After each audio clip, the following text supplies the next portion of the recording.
नमस्कार, मैं हूं निकिता और आप देख रहे हैं सत्य हिंदी। एक नजर डालते हैं अब तक की सुर्खियों पर। बीएमसी चुनावों में स्याही की जगह मार्कर पेन का इस्तेमाल, वोटिंग के बाद उंगली से मिट रही स्याही, फर्जी वोटिंग की आशंका।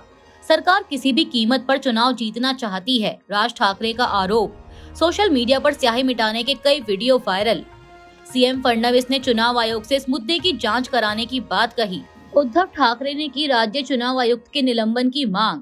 स्याही मिटाने के आरोपों पर चुनाव आयोग ने दिया जवाब। महाराष्ट्र के 29 नगर निगमों, खासकर भिन्न मुंबई महानगर पालिका यानी पीएमसी के चुनावों में वोटिंग के दौरान एक बड़ा राजनीतिक विवाद खड़ा हो गया। विपक्षी दलों ने आरोप लगाया है कि वोटरों की उंगली पर इंडेलिबल इंक यानी लंबे समय तक ना मिटने वाली स्याही की बजाय मार्कर पेन से निशान लगाया जा रहा है, जिसे आसानी से मिटाया जा सकता है। इससे फर्जी और दोहरी वोटिंग की आशंका जताई जा रही है। तमाम लोगों ने वीडियो जारी कर इसका सबूत भी दिया। इसके अलावा ईवीएम में गड़बड़ी और पैसे बांटने का भी आरोप लगाया गया। शिवसेना यूबीटी प्रमुख उद्धव ठाकरे ने राज्य चुनाव आयोग पर धांधली का आरोप लगाते हुए कहा कि सुबह से मुझे पूरे महाराष्ट्र से कॉल आ रहे हैं कि वोटिंग प्रक्रिया में कई समस्याएं हैं। वोट डालने के बाद लगाई गई स्याही आसानी से उतर रही है। उन्होंने चुनाव आयोग से जवाबदेही मांगते हुए कहा कि चुनाव आयोग पैसे लेकर क्या काम कर रहा है।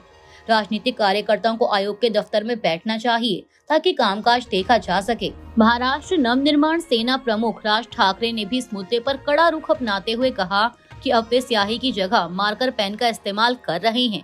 यह बिल्कुल अस्वीकार्य है। ऐसी धांधली वाले चुनावों का कोई मतलब नहीं। मैं नागरिकों से अपील करता हूं कि सतर्क रहें। उन्होंने आगे कहा कि सरकार किसी भी कीमत पर चुनाव जीतना चाहती है, वे कुछ भी करने को तैयार हैं। राज ठाकरे ने नए उपकरणों और यूनिट्स के इस्तेमाल पर भी सवाल उठाए और कहा कि राजनीतिक दलों से कोई सलाह नहीं ली गई। बता दें कि कल्याण से मनसे प्रत्याशी उर्मिला तांबे ने सबसे पहले इस मुद्दे को उठाया था। मुंबई तक के पत्रकारों ने फैक्ट चेक में दिखाया है कि एसीटोन लगाने पर उंगली का निशान गायब हो जाता है। विपक्ष का आरोप है कि राज्य चुनाव आयोग जानबूझकर मार्कर पेन का इस्तेमाल कर सत्ताधारी दल को फायदा पहुंचा रहा है। सोशल मीडिया पर कई वीडियो सामने आए हैं जिनमें दावा किया गया है कि वोटरों की उंगलियों पर लगी स्याही एसीटोन से धोने और कुछ बार साफ करने के बाद गायब हो जाती है।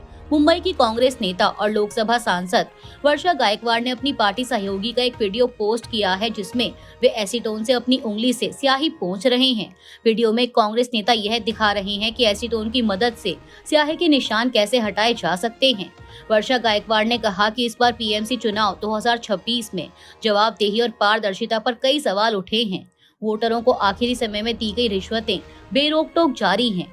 वोटरों के नाम गायब हैं। स्टेट इलेक्शन कमीशन की वेबसाइट क्रैश हो गई, जिससे वोटरों को अपना नाम ढूंढने में परेशानी हुई और स्याही को आसानी से मिटाया जा रहा है।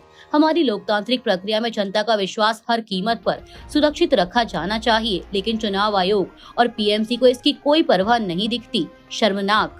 मुख्यमंत्री देवेंद्र फडणवीस ने राज ठाकरे के आरोपों पर प्रतिक्रिया देते हुए कहा कि खुद उनकी उंगली पर भी मार्कर से निशान लगाया गया था और वह मिट नहीं रहा। उन्होंने चुनाव आयोग से इस मुद्दे की जांच कराने और जरूरत पड़ने पर कोई बेहतर विकल्प जैसे ऑयल पेंट इस्तेमाल करने की बात कही। महाराष्ट्र के उप मुख्यमंत्री एकनाथ शिंदे ने भी गुरुवार को नगर निगम चुनावों को लेकर विपक्ष पर निशाना साधते हुए कहा कि विपक्ष हार की आशंका के चलते आपत्ति जता रहा है। शिंदे ने कहा कि हम विकास के एजेंडे पर चुनाव लड़ रहे हैं। मैंने चुनाव आयोग से बात की और उन्होंने बताया कि हम 2012 से ही ईवीएम का इस्तेमाल कर रहे हैं और विपक्ष को पता है कि उन्हें हार का सामना करना पड़ेगा, इसीलिए वे बहाने बना रहे हैं। लेकिन चुनाव पारदर्शी होने चाहिए और चुनाव आयोग को इसकी व्यवस्था करनी चाहिए। महाराष्ट्र के नगर निगम चुनावों में धांधली के आरोप लगाते हुए शिवसेना यूबीटी प्रमुख उद्धव ठाकरे ने राज्य चुनाव आयुक्त को निलंबित करने की मांग की है। उन्होंने कहा कि यह संविधान विरोधी काम है और शायद यह पहला चुनाव है जिसमें इतनी ज्यादा शिकायतें सामने आ रही हैं। उन्होंने इसे चुनाव आयोग और सत्ताधारी पक्ष की मिलीभगत बताते हुए लोकतंत्र की हत्या कहा। दूसरी ओर महाराष्ट्र राज्य निर्वाचन आयोग ने इन आरोपों पर सफाई दी है। आयोग ने कहा कि स्याही हटाने की कोशिश करना गलत है और अगर कोई ऐसा करता भी है तो दोबारा वोटिंग रोकने के लिए पहले से ही पर्याप्त इंतजाम किए गए हैं। महाराष्ट्र चुनाव आयोग के प्रमुख दिनेश वाघमारे ने कहा कि स्याही का इस्तेमाल इलेक्शन कमीशन ऑफ इंडिया ने किया था और यह मिटने वाली नहीं है। अगर कोई छेड़छाड़ करके दोबारा वोट देता है तो हम मामला दर्ज करेंगे। बिहार चुनाव 2025 पर बड़ा सवाल, जनादेश चुराया गया। बिहार चुनाव में हेरफेर पर वोट फॉर डेमोक्रेसी की ऑडिट रिपोर्ट। बिहार विधानसभा चुनाव 2025 के नतीजों पर वोट फॉर डेमोक्रेसी यानी VFD नाम के संगठन ने गंभीर सवाल उठाए हैं। संगठन ने एक ऑडिट रिपोर्ट जारी कर दावा किया है कि चुनाव में बड़े पैमाने पर हेरफेर हुआ और जनादेश चुरा लिया गया। रिपोर्ट के मुताबिक 24 जून 2025 को किए गए विशेष गहन संशोधन यानी SIR के बाद वोटर लिस्ट से करीब 65 लाख नाम हटा दिए गए, जबकि वास्तव में केवल लगभग 3.6 लाख वोटर ही अपात्र थे। कुछ ही दिनों में लाखों नाम हटाए जाने को एल्गोरिदमिक डिलीशन बताया गया है। रिपोर्ट में यह भी आरोप है कि चुनाव के बाद आंकड़ों में अचानक बदलाव पर करीब 1.34 लाख वोट जोड़ दिए गए, जिससे कम से कम 20 सीटों के नतीजे प्रभावित हुए।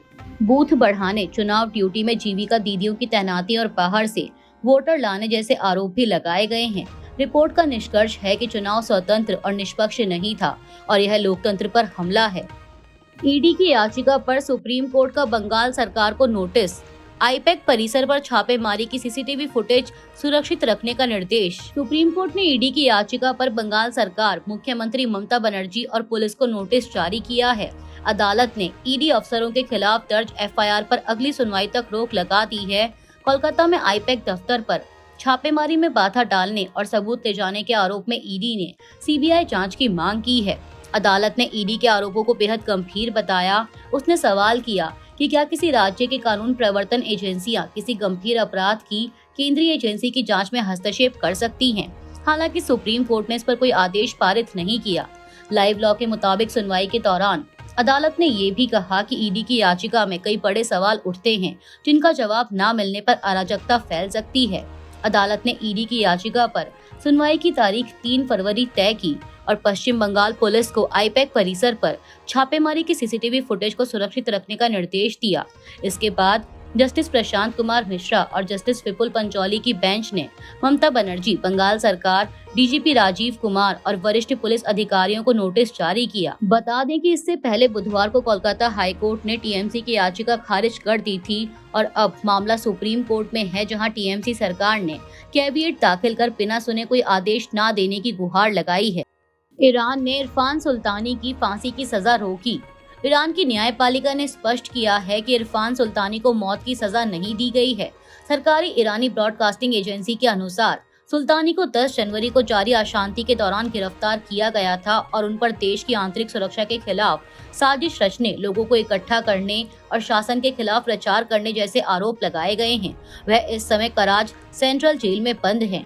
BBC फारसी के मुताबिक न्यायपालिका ने कहा है कि अगर आरोप साबित भी होते हैं तो कानून के तहत सजा जेल हो सकती है। इन मामलों में मौत की सजा का प्रावधान नहीं है। इससे पहले सुल्तानी के एक रिश्तेदार ने दावा किया था कि उन्हें 2 दिन के भीतर मौत की सजा सुना दी गई और परिवार को इसकी जानकारी 14 जनवरी को मिली थी। इस बीच अमेरिकी राष्ट्रपति डोनाल्ड ट्रंप ने चेतावनी दी कि अगर ईरान किसी भी प्रदर्शनकारी को फांसी देता है तो अमेरिका कड़ी कार्रवाई करेगा। अमेरिकी दबाव के कारण ईरान में फांसी रुकी। ट्रंप। अमेरिका के राष्ट्रपति ट्रंप ने बड़ा दावा किया है कि ईरान ने प्रदर्शनकारियों को फांसी देने की योजना फिलहाल रोक दी है। ट्रंप ने यह बात बुधवार को अपने ओवल ऑफिस में कही। उन्होंने कहा कि उन्हें यह जानकारी विश्वसनीय सूत्रों से मिली है। ट्रंप के मुताबिक हमें बताया गया है कि ईरान में अब हत्याएं रुक रही हैं और फिलहाल किसी को फांसी नहीं दी जाएगी। प्रधानमंत्री इंटर्नशिप योजना फेल, आंकड़ों से खुलासा।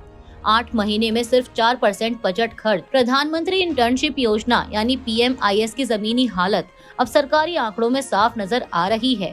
वित्त वर्ष 2025-26 के पहले 8 महीनों में इस योजना पर बहुत कम खर्च हुआ है। सरकारी आंकड़ों के मुताबिक कॉर्पोरेट मामलों के मंत्रालय ने अप्रैल से नवंबर 2025 के बीच अपने कुल बजट का सिर्फ करीब 4% ही खर्च किया।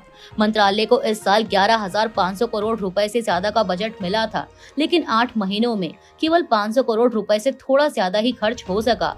इस बजट का लगभग 94% हिस्सा यानी 10,800 करोड़ रुपए से ज्यादा प्रधानमंत्री इंटर्नशिप योजना के लिए रखा गया था। इससे साफ होता है कि योजना पर खर्च कम होने की वजह से ही मंत्रालय का कुल खर्च भी बेहद कम रहा। यह पहली बार नहीं है जब इस योजना का प्रदर्शन कमजोर रहा हो। पिछले वित्त वर्ष 2024-25 में भी मंत्रालय का बजट 2,667 करोड़ से घटाकर 1,078 करोड़ रुपए कर दिया गया था। क्योंकि बड़ी राशि खर्च ही नहीं हो पाई थी, उस साल असली खर्च केवल 680 करोड़ रुपए रहा।